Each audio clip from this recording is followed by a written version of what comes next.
Mwaramutse inshuti bavandimwe mukomeje gukurikira gahunda za televiziyo TVS ikorera hano muri Amerika muri studio muri kumwe nanjye Ivan.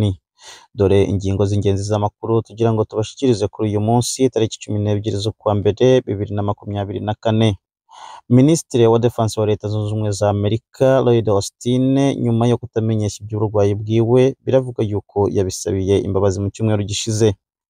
Mu Buhinde baravuga amakuru y'ibyishimo ku bagabo 8 bari barafashwe n'igihugu cya Qatar bakaza kurekurwa uyu munsi ku wa mbere. Israeli iravuga ko yabashije kubohoza bamwe mu bari baragezwe imbohe na Hamas mu kwezi kwa cumi gushize 2023. Nanone turongera twerekeze mu karere aho tuza kuvuga ku biriko binyuraga mu Burundi mwibohero rikuru rya Mpimba Igitega. Nikaze rero mu makuru. Minisitiri wa Defense wa Leta Zunze Ubumwe za Amerika Lloyd Austin nyuma yo kutamenyesha indwara ye, leta iravuga ko agomba kuzabigaragaza ndetse akerekana impamvu zabimuteye imbere y'umutwe w'abadepite ndetse n'abasenateri mbere y'uko uku kwezi kwa kabiri turimo kurangira. Austin w'imyaka 70 yarwaye kanseri ndetse anajanwa mu bitaro bya gisirikare byitwa Walter Reed National Hospital aho yariko aravurirwa, ariko biravugwa yuko nyuma y'iminsi 3 mbere yuko yongera kurwara no kurema ngo ajye mu bitaro byaje kumwakira bya New York ubwo yarwaraga mu kwa mbere ubwo yaje kwibwira Biden, gusa agashinjwa ko mu kwa 12 umwaka ushize ntacyo yigeze avuga.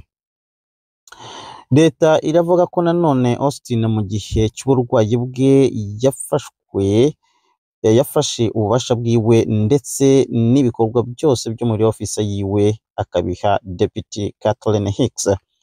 Ibi rero bikaba byahamagaje leta kugira ngo ibashe guhamagaza Austin abashe kwisigura cyangwa se kwiregura kuri byose byabashe gukorwa mu kutamenyesha amakuru ndetse no gufata ubutware akabohereza Kathleen Deputy. Mbibutse yuko nanone muri Leta Zunze Ubumwe za Amerika Minisitiri w'Ingabo ari inyuma ya perezida ho gatoya gusa muri uruhererekane rw'ubuyobozi. Mu Buhindi bari mu byishimo byinshi by'abantu babo barekuwe mu rukiko rwa Qatar. Minisitiri w'ububanyi n'amahanga w'Ubuhinde i New Delhi yavuze ko kuri uyu wa mbere mu gitondo ari igitondo cy'ibyishimo kubona abagabo babo 8 barekuwe bari barakatiwe urwo gupfa. Aba basirikare 8 bafashwe mu kwezi k'umunani 2022 maze mu kwezi kwa 10 umwaka ushize urukiko rwa Qatar rubakatira igifungo cyo gupfa. Gusa kandi ntibyatinze muri uku kwa mbere uyu mwaka igihano cy'urupfu cyaje gukurwa kuri ubuzima bw'aba bagabo bahabwa igihano cyo gufungwa burundu. Abo bagabo bakoraga mu kigo gishinzwe gutanga inyigisho za gisirikare ndetse n'ubundi buryo bwose bw'igisirikare cya Qatar cyitwaga ngo ni Doha Global. Baza gufatwa muri uwo mwaka wa 2022 ndetse bagashinjwa ko bari mu gihe cy'ubutasi batatira Israeli. Israeli iravuga ko yabashe kubohoza babiri muri bamwe bari baragizwe imbohe n'umuhari wa Hamas ubwo yagiraga ibitero byayo mu gace ka Rafah. IDF iravuga yuko abo bantu barimo kwitabwaho mu bitaro. Abo barekuwe bakaba ari abaturage bo mu mujyi wa Kibuti, umwe akaba afite imyaka 60 uwundi afite imyaka 70. Mu Burundi haravugwa inzara iteye ubwoba. Uyu akaba ari umunsi wa gatatu aho imfungwa ziri Igitega muri prison centrale zigize iminsi 3 ntacyo zibasha gushira ku kanwa.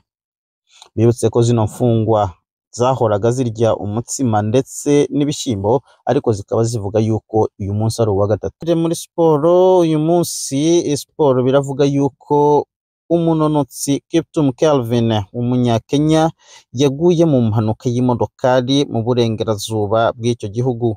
Iyi mpanuka akaba barimo ari abantu 5 iwe n'umutoza we ndetse n'abandi 3. gusa biravuga ko Kipton yaje gupfana n'umutoza we ariko abandi batatu bo bagakomereka cyane.